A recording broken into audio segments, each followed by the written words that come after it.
In this week's episode of Shadow Talk, the team focus on the trade-offs between security and usability, and security measures that make us more insecure. Richard Gold and Simon Hall join me, Rafael Amado, to reminisce about the security measures that create headaches for organizations and end users. Think here regular complex password expiry policies, for example.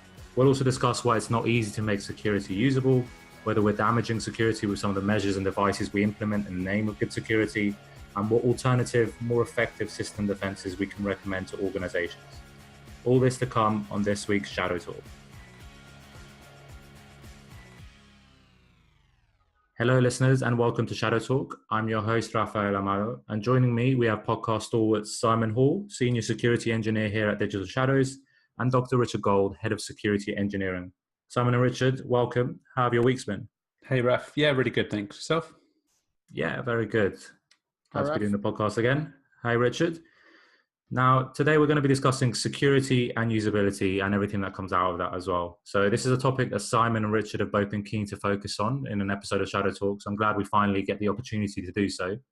Before we go into further detail onto the topic, I'd like to draw attention to a blog post put out by the NCSC in August. Now, the NCSC is the National Cybersecurity Centre in the United Kingdom, which is responsible for providing support for the public and private sector on matters of information security.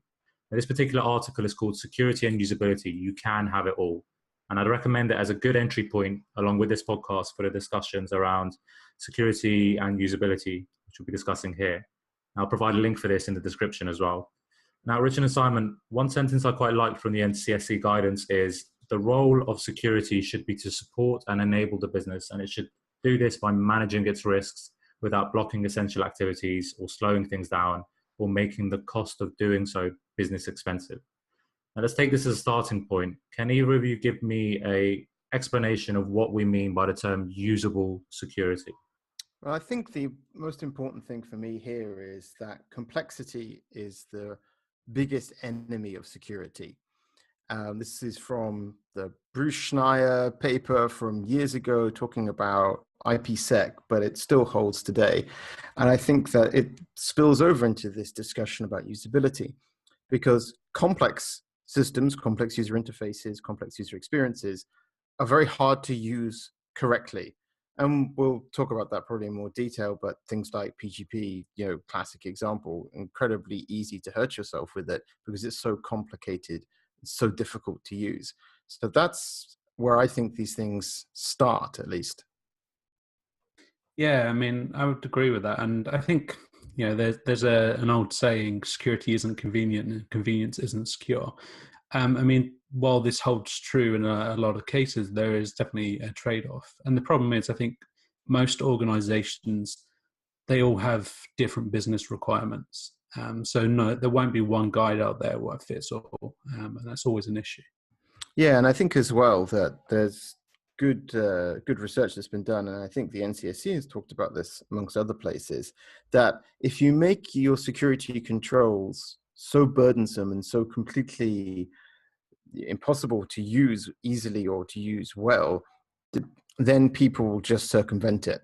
And I think my favorite example of that is on Shodan, where someone has got a webcam pointed at 6 one-time password generator tokens, the hardware tokens, which change the number every minute. And I think that that's just goes to show how innovative people can be in bypassing your security measures. And I'm pretty sure that the person who built the security system in the first place did not expect a webcam on the open internet with no authentication to be pointed at 6 hardware tokens in order for someone to get their job done. Yeah, I mean, we see this all the time. I mean, when doing pen tests or even just when I start my career, you always see, like ad hoc access points, wireless access points popped up in networks where users have encountered some kind of resistance and then they've decided they'll try and make a workaround just because their lives have become so difficult by the security mechanisms in place. It's difficult to get the right trade-off. And as I say, there's never one guide out there that's going to do everything for everyone, but yeah, it's difficult. Right. And another thing I think it's worth keeping in mind at this point is that simply adding another security control doesn't help. Right. If you don't know what you're doing. And I think that, as we'll discuss also a bit more, that how if you don't get it right, then adding another security control can actually make you less secure. So, Richard, can you give me an example of that, of a type of control that you might add that makes us more insecure, in your words? Well, it depends again on how you deploy it. But one of the eye-opening examples for me is the Source conference in Boston, 2008. Talk is called Information Operations. And the speaker there talks about how they were conducting a long-running campaign against a client. And the client had given them a very loose scope and a very loose timescale and said, basically, you've got to get in. Just get in and tell us how you did it. And that's what we really care about, which is, pretty impressive. And, they tried all the obvious stuff and they weren't having much luck. In the end, they focused on the email filtering gateway. Now, this was an interesting point because this is a security appliance that was put in place in order to make the organization more secure. And they poked around at this appliance for a good long time and found that it had a number of vulnerabilities, and some of these vulnerabilities turned out to be exploitable. So the attackers were able to get a shell on the box, and then this is a wonderful network position. Now you're on the email filtering gateway, you see all the email that's coming in, and you see, that obviously gives you a lot of information about the organization. And then, of course, from a network point of view, it gives you access to all the clients behind it because all the clients need to talk to the email filtering gateway. We've seen a similar thing with Cisco ASA vulnerabilities, talked about in the Shadow Brokers leaks. They had some exploits there for the PICs and the ASA. And again, that's the thing, you put something in place and you give it all of this privileged access because you think it's going to make it more secure, but can actually be the entry point for an attacker into your organization. Yeah, exactly. I think the key thing to remember there is any solution you're putting in place, no matter how custom they may seem, they're built upon common frameworks normally, or common platforms. Where they're running Apache, they're running Linux FreeBSD or whatever else with common kernels. And, these all have vulnerabilities and are used. I mean, we've seen this with so many vulnerabilities in the past, Heartbleed and Shellshock, for instance. They affected a lot of vendor appliances because they were built upon common platforms. Right. There was quite an interesting article from a while ago when Heartbleed came out. So around, the 2014 timescale, where it was stated that the entry point into an organization for a particular breach was actually Heartbleed, surprisingly. And then there was a recent indictment just a couple of weeks ago against some cyber criminal outfit, and that also they stated in the indictment that Heartbleed was used. So that, and again, against a security appliance. So that's pretty interesting because Simon makes a very good point that these appliances are just running standard stuff. But the thing is that they're running standard stuff, but they tend to be much less frequently updated than your endpoints, your workstations, laptops, and so on, where you have good visibility. If it's an embedded system that you're relying completely on the vendor, and then patching it is, you've got to reflash the firmware or something. It's not as straightforward, and that's something really to think about. Yeah, exactly. And then obviously not going back into the credential hygiene stuff we spoke about, I think, last week. But, these devices always have, quite often have default passwords initially when they're configured, and also private keys and stuff for SSH that are reused, static private keys that are reused across all devices as well. Now, another example I wanted to touch on where security measures might, in reality, make us less secure is antivirus. So we've all been told from a young age that antivirus is one, of course, of many measures that you should employ as part of an overall security program, whether as an individual or an organization. But then how is it that antivirus can, in some ways, actually make us less secure? Well, I think the interesting thing with antivirus is you got to think about what they're doing, right? What's their use case? So first of all, it's going to have its hooks into the kernel some way of the operating system, because it's got to do things like see which files are being opened, see which networking sockets are being opened, and have insight into how like processes are being spawned and so on. So they've got to have a lot of visibility. So they're very, very highly privileged in that sense. The other thing, which is typically their downfall, is they have to parse an enormous amount of different file formats. Now, we've seen this with all these obscure formats like ARJ and others, like archiving formats that I remember from the 90s. And the code for this often isn't maintained to the same degree as other parts of the code base. And so with some judicious fuzzing, attackers are able to find exploitable vulnerabilities in these systems. And I think part of the reason is, as I mentioned, is that it's trying to do so much and it's trying to cover such a wide area of attacker behavior that in the end they can they can have significant vulnerabilities. We've seen this from Tavis Ormandy, from Google Project Zero and others, who is pretty happy to drop ODE on AV vendors. Yeah, I mean, we've seen this a lot. I mean, early within the last week, there's been a denial of service vulnerability in a particular antivirus product. And, a couple of years ago, I think it was Trend had a whole list of public vulnerabilities that are out there that could be used to do privilege escalation or a few other types of attacks. Yeah, we saw also another sort of big anti-malware appliance from one of the leading vendors was using outdated Apache and PHP running as root. So if you make, as the saying goes, security software is not necessarily secure software. And again, This thing of just introducing more and more complexity till it becomes completely unmanageable. You have no idea what's going on. Everything's a black box. I think for me, at least, part of good security is keeping things simple. And that's usually really hard to do, which is why security is such a challenge. Yeah, definitely. I mean, as you point out, the problem is, I think the key problem is that they all have to have that high permissions.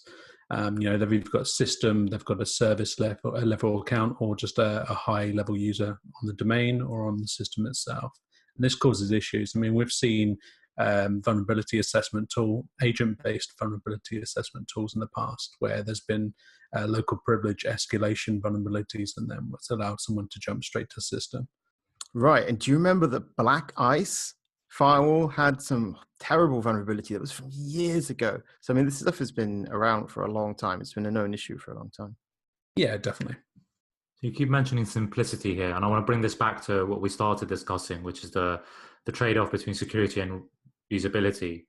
Now, sometimes when people think of trade-offs, they imagine sort of sliding scales. So let's say on the one hand, we have security, on the other hand, we have usability. However, from what you guys are saying, is this really a useful way of approaching the problem? Are they at opposite ends of the spectrum, security and usability, and do you have to find yourself along that scale, or should we be looking at this in a slightly different way? Well, I think that NCSC blog post you mentioned kind of cuts to the heart of it. And it says that systems with poor usability will typically have poor security as well. And I know that the Google Chrome people, for example, have spent a lot of time looking at security and user experience. And, it's very, very obvious, I think, from everybody's personal experience, what's the difference between a domain validated and extended validation certificate? How is that shown in the browser? How is that shown in the browser on your desktop versus the browser on your mobile device? And the whole thing about PKI and whether something is trusted or not, and all of the issues. So, for example, like DigiNotar being hacked, and the certificate material there being stolen and reused in attacks. I mean, there's so many issues around, for example, that aspect that I think that the usability side of things is so important, as for example, the certificate ecosystem had better usability for the end users, we'd probably see an increase in security. All right, thank you for that, Richard. So I want us to start reminiscing here. So Richard or Simon, can either of you give me a funny example or a ridiculous example of a security measure that you've come across in the past that's been implemented? Yeah, probably for me it would be firewalls incorrectly configured or just not configured at all. There's been examples I've seen where people have had a vendor deploy a firewall in place as a temporary solution, and then they've purchased that but not had any trained administrators to take on that. and then just left it as is. So they've got a firewall sitting in line, but they've got any policies just allowing all traffic through. So it's actually not doing anything at all.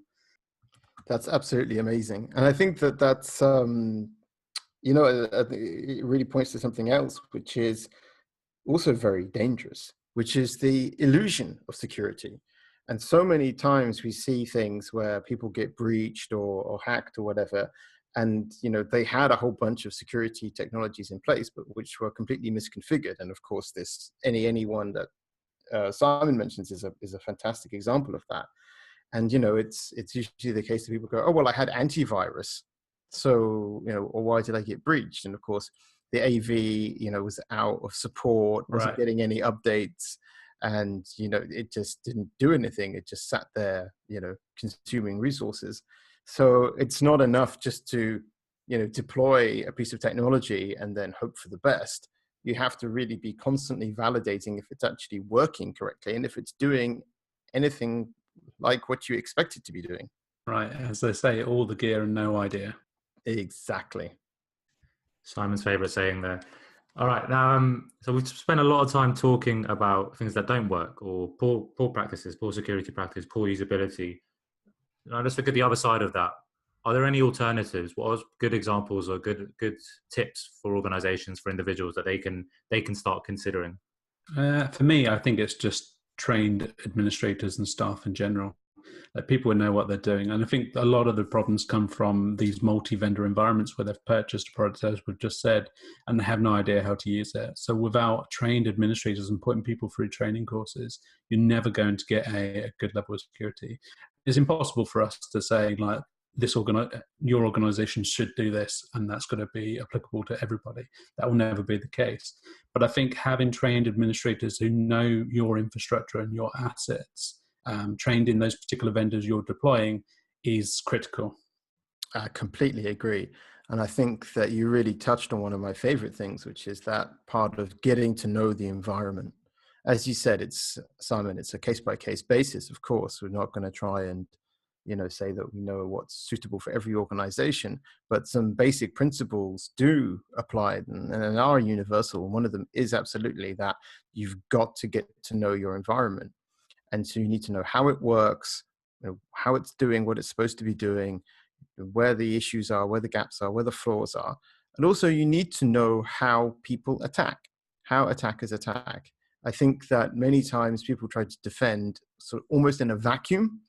They don't really pay any attention to how attackers actually operate. And so that leads them to put emphasis on the wrong things, theoretical HDMI attacks versus phishing. And I think that getting to know your environment and that getting to know what attackers do can really bring you a long way into actually making sure that your security investment is actually paying dividends. You're actually getting some value out of the controls that you've put in place, because these things aren't for free. They are really expensive, and it's really worth putting that time in to figure out what's actually going on, on the network, on the wire, in reality. Yeah, I agree. And also, I guess it comes down to knowing what your employees need to do on a daily basis. What are your devs working on? What are your ops guys working on? What do they need access to? Rather than just locking everything down, being scared, and then breaking usability. Absolutely. Before we get final thoughts from Richard and Simon, a reminder to check out Digital Shadows' resource center for the latest research and commentary from both the security and the intelligence teams. You can find these at resources.digitalshadows.com. Also, if you found this episode interesting, if you have comments or questions for Richard, for Simon, for myself, maybe you want to share your experiences of usable or unusable security, of measures that have made you more insecure or that you've read about in the past, then you can reach us via Twitter on @DigitalShadows. Now, to wrap up, let's get some concluding points from each of you. Richard, what's your key takeaway for us? I think that to go back to what I was talking about at the start, really, that the enemy of security is complexity. So if you're going to increase the complexity of your environment by adding another security control, you better be sure that you're going to get some value out of it, that the value you're going to get is going to be worth the cost, not only in terms of money, but also the cost in terms of increasing your attack surface, increasing any other risk that you may have around that particular control. So I think it's the case that people really need to pay attention to the introduction of a new control and really make sure that it's worthwhile before it just gets thrown into environment and, you know, abandoned or forgotten about or neglected. At least that, you know, if you put something in, you also have to take care of it. You know, it requires that care and feeding in order to give you the best. Yeah, I totally agree with that. And I mean, for me, it's just saying pretty simple. I mean, users will act out when encountering resistance. So, you know, if you don't have that good enough trade-off between security and usability, networks are going to get bridged, passwords will become weak, and orgs will become breached. Great. Thank you very much to my guests, Simon and Richard. It's been great to have you on. Thank you. Pleasure as always. Thanks a lot, Raf. And thank you for listening to another episode of Shadow Talk. Have a lovely week.